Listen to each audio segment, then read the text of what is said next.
നമസ്കാരം, Tirurangadi today news അപ്ഡേറ്റിലേക്ക് സ്വാഗതം. സ്വർണ്ണവില കേട്ട് ഞെട്ടിയോ? എന്നാൽ എല്ലാവർക്കും സ്വർണ്ണം വാങ്ങാം.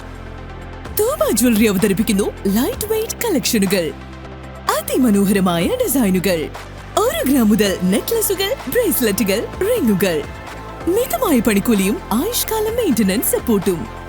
ഇനി എന്തിനു സ്വർണ്ണം വാങ്ങാൻ കാത്തിരിക്കണം? ചെമ്മാട് തോബ ജ്വല്ലറിയുടെ ഷോറൂം ഉടൻ സന്ദർശിക്കൂ.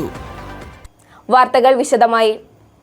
മുസ്ലിങ്ങളെ ഒന്നടങ്കം വർഗീയവാദികളാക്കി പ്രസംഗിച്ച PC ജോർജിനെ അറസ്റ്റ് ചെയ്യാത്ത പോലീസ് നടപടിയിൽ പ്രതിഷേധിച്ച തിരൂരങ്ങാടി നിയോജക മണ്ഡലം മുസ്ലിം യൂത്ത് ലീഗ് കമ്മിറ്റിയുടെ നേതൃത്വത്തിൽ തിരൂരങ്ങാടി പോലീസ് സ്റ്റേഷനിൽ ലുക്കൌട്ട് നോട്ടീസ് പതിച്ചു.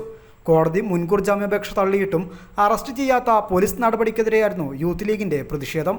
മണ്ഡലം മുസ്ലിം യൂത്ത് ലീഗ് പ്രസിഡന്റ് UA റസാഖിന്റെ അധ്യക്ഷതയിൽ യൂത്ത് ലീഗ് ജില്ലാ സെക്രട്ടറി ഷെരീഫ് വടക്കേൽ പരിപാടി ഉദ്ഘാടനം ചെയ്തു. ഞങ്ങൾക്ക് അവരോട് തിരിച്ചു പറയാനുള്ളത്, കേരളത്തിന്റെ ഈ പൊതുമണ്ഡലത്തിൽ ഇവിടുത്തെ മതസൗഹാർദ്ദത്തെ ഇല്ലാതാക്കുന്നതിന് വേണ്ടി ശ്രമം നടത്തുന്ന PC ജോർജ് അടക്കമുള്ള ആളുകൾ 153A പ്രകാരം ഇന്ന് കേരളത്തിന്റെ തെരുവീതി വലച്ചു നടക്കുമ്പോൾ അവർക്ക് ഓശാന പാടുന്ന കേരളത്തിന്റെ ആഭ്യന്തരമന്ത്രി പിണറായി വിജയനോടാണ് പറയുന്നത്, പെറ്റി കേസ് പോലും ഇല്ലാത്ത മുസ്ലിം ലീഗിന്റെ പ്രവർത്തകന്മാരെ നേരെ കൊഞ്ഞനം കാട്ടാൻ വന്നാൽ അത് വിലപ്പോവാൻ തിരൂരങ്ങാടിയിലെ മുസ്ലിം യൂത്ത് ലീഗുകാർ കയ്യും കെട്ടി നോക്കി നിൽക്കില്ല എന്ന് പറയാനാണ് ആഗ്രഹിക്കുന്നത്.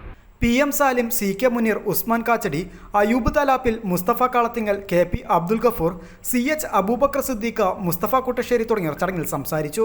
News bureau, Tirurangadi.